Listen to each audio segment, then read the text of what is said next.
नमस्कार, मेरा नाम है शिवम कुमार लोटस पे और मैं आज आपको सुनाने जा रहा हूँ मध्य प्रदेश की एक लोक कथा वचन के पक्के तेजाजी। किसी गांव का एक मुखिया था। उसके बेटे का नाम तेजाजी था। तेजाजी रोज अपने साथियों के साथ नहाने के लिए नदी किनारे जाता था। नदी के बाद तेजाजी पूजा अर्चना भी करता था। तेजाजी के साथियों की संख्या बहुत ज्यादा थी, इसलिए पूरा घाट उन्हीं से भर जाता था। उस घाट पर पानी भरने के लिए गांव की औरतें भी आती रहती थीं। एक दिन तेजाजी की भाभी पानी भरने के लिए उसी समय पर आ गई जब वह और उसके साथी नहा रहे थे। भाभी ने अपने देवर तेजाजी से कहा, तुम लोग जल्दी नहा धोकर यहाँ से चले जाओ। तेजाजी ने जवाब दिया, नहाने के बाद पूजा पाठ करते हैं। जब तक हमारी पूजा समाप्त नहीं हो जाती तब तक हम कहीं नहीं जाएंगे। भाभी ने यह सुनकर बड़े व्यंग के साथ कहा, ये पूजा वूजा सब बेकार है, क्योंकि तुम्हारी ब्याहता तो अपनी माँ के घर अभी भी तुम्हारे वियोग में तड़प रही है। तेजाजी के लिए यह बिल्कुल नई खबर थी। उसका ब्याह तो बचपन में ही हो गया था। अब तो वह अच्छा खासा नौजवान बन गया था, मगर अभी तक उसकी ब्याहता के बारे में किसी ने कोई चर्चा ही नहीं की थी। भाभी की बात सुनकर तेजाजी गंभीर हो उठा। उसने निश्चय किया कि वह ससुराल जाएगा और अपनी ब्याहता को घर लेकर आएगा। अगले दिन तेजाजी तैयार होकर ससुराल जाने लगा तो उसकी माँ और भाभी उसे रोकने लगे।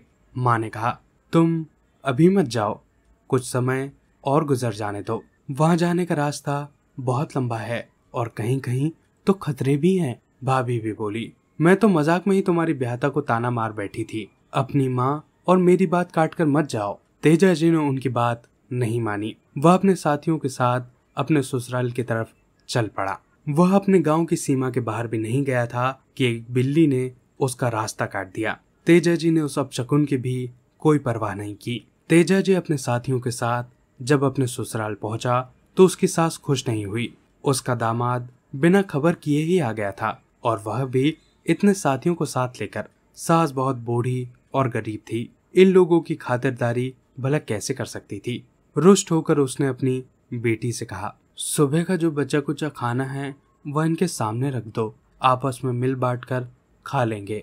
तेजाजी ने उनकी बात सुन ली। गुस्से में आकर वह बोला, हम इस घर का पानी तक नहीं पिएंगे, हम यहाँ रात भी नहीं ठहरेंगे।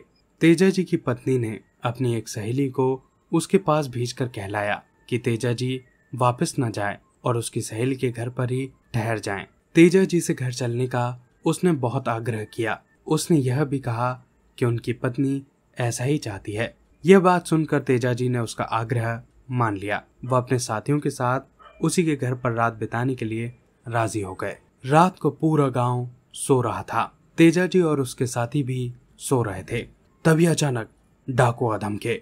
डाकुओं का दल लूटपाट करने लगा।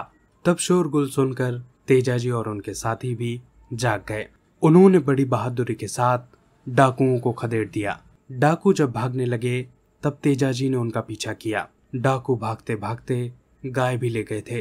तेजाजी डाकुओं का पीछा करते करते एक जंगल के करीब जा पहुंचे। जंगल में उस समय आग लगी हुई थी। आग रास्ते तक आ पहुंची थी। तेजाजी ने आग के लपटों से घिरे एक नाग को देखा। उस नाग ने तेजाजी से विनती की, मुझे बचा लीजिए, मेरी सहायता कीजिए। उसकी पुकार सुनकर तेजाजी आगे बढ़े और किसी तरह सांप को जलने से बचा लिया। नाग को बचाकर उन्होंने एक सुरक्षित जगह पर उसे रख दिया। तब नाग ने फन उठाकर फुफकारते हुए कहा, मैं तुम्हें डसना चाहता हूँ, तुम अपनी जीभ बाहर निकालो। तेजाजी ने कहा, मैं अभी तो डाकुओं का पीछा कर रहा हूँ, इसलिए मुझे जाने दो। डाकुओं से गाय छीन कर मैं यही लौट आऊंगा, तब तुम मुझे काट लेना, मैं वचन देता हूँ। डाकुओं को भगाकर छीनी हुई गाय के साथ तेजाजी उसी स्थान पर आ गए जहां पर नाग उनकी प्रतीक्षा कर रहा था। तेजाजी अपना वचन भूले नहीं थे। अपनी जीभ आगे करते हुए उन्होंने नाग से कहा, लो, अब तुम मुझे डस सकते हो। नाग पहले तो मुंह खोलकर डसने को हुआ, लेकिन तभी उसे चेत हुआ कि यह व्यक्ति तो वचन का बड़ा पक्का निकला। ऐसे सच्चे और ईमानदार आदमी को डसना ठीक नहीं है। उसने अपने डसने का इरादा छोड़ दिया और खुश होकर तेजाजी से कहा, मैं तुम्हें एक वरदान देता हूँ। आज से किसी भी व्यक्ति को अगर सांप डस ले तो तुम्हारे नाम का एक कपड़ा फाड़कर उसे गले में बांध देना उसकी जान अवश्य बच जाएगी। और तभी से लोगों को यह विश्वास है, तेजा जी के नाम से गले में कपड़ा बांध देने पर सांप के काटे आदमी की जान बच जाती है। अगले दिन पत्नी के साथ तेजा जी अपने गांव चले गए और घर पर सभी ने उनका स्वागत किया। दोस्तों, ये थी पूरी कहानी।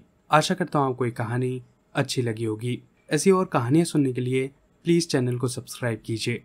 अपने आसपास सफाई बनाए रखें और एक पेड़ जरूर लगाएं। आप सभी का बहुत बहुत धन्यवाद।